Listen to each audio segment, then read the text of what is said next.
Hi everyone, this is Susanna, and I want to talk to you today about Adhikara. So Adhikara is a really interesting word, and it's often interpreted in the yoga community as meaning studentship. And that's true, that's accurate, but that's only one half of the puzzle. So the most important thing to know before that is that it's actually translated as your competency, your excellence, your proficiency, what you're truly gifted at. So your Adhikara is your personal and individual gifts, what you bring to the world, what you bring to the table in the best way possible.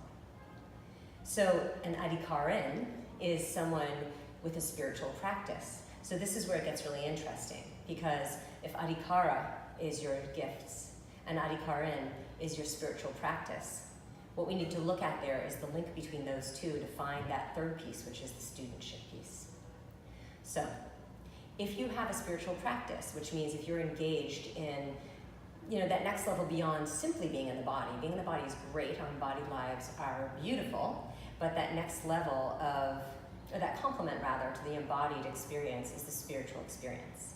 So when you have a spiritual experience, a sense that there's something more out there, a connection to a universal energy, so the energy within and the energy without, and you're really looking at that, working on it, whether through meditation, through puja, through practicing mudras, chanting mantra, or really for many people, it could be going for a run and having that sensation of limitlessness or the beauty of movement. It could be you're singing, you're dancing. You could draw better, than like anyone can imagine, and that's what you bring to the world. You could be a phenomenal cook, like whatever it is that brings you into that realm of spirit in addition to embodiment. That begins to touch upon this idea of Adhikara. So when you become a student of life, when you really look at, when you seek out experiences in the world, when you look for experiences, when you bring them in, when you find teachers to learn from, and they can be teachers who you agree with, who you disagree with, but who can you learn from? So in a sense, seeing everything as a teacher, the world as a teacher, then you begin to deepen your proficiency in being yourself. And this is the key to Adhikara.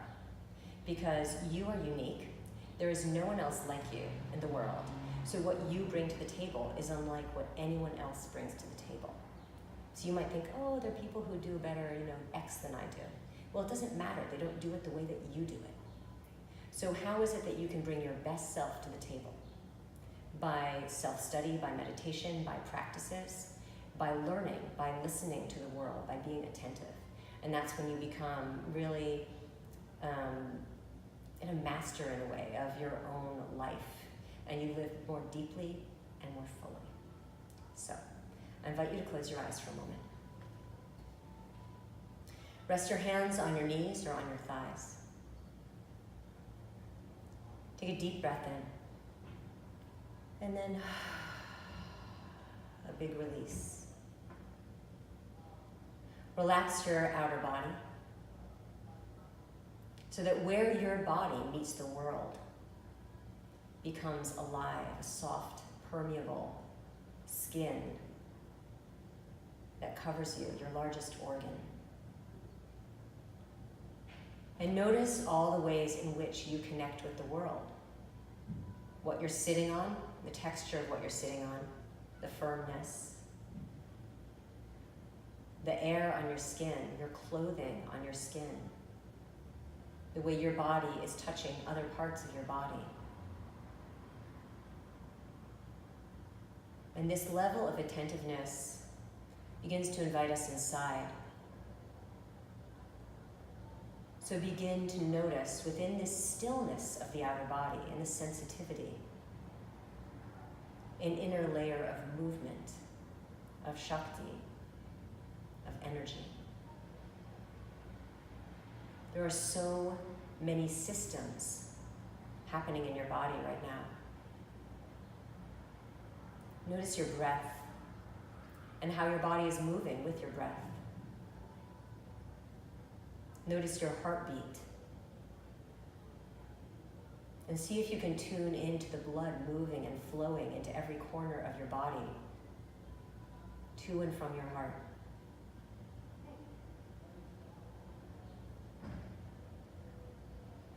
See if you feel any sort of vibration, just the vibration of everything that's happening in your body, the oxygen moving into your cells, things shifting, things moving, all the different systems of your body. And allow yourself to have a moment of wonder at all that movement.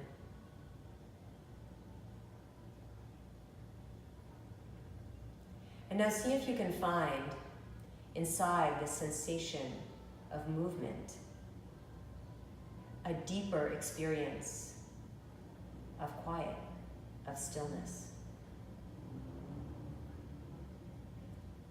So if you can imagine your body and then another body inside your body, then another body inside your body, levels and layers like petals moving towards center. And at the very, very center, like with a blossom, perhaps a lotus, there's that deep stillness where you can rest and sit.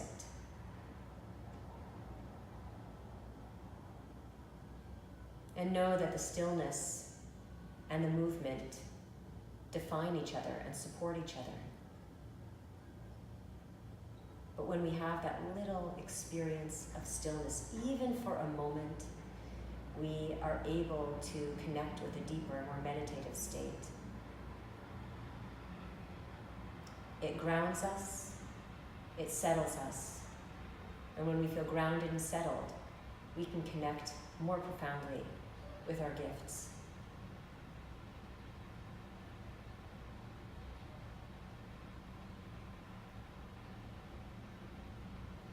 And very slowly draw your awareness from the center back out to the periphery of your skin,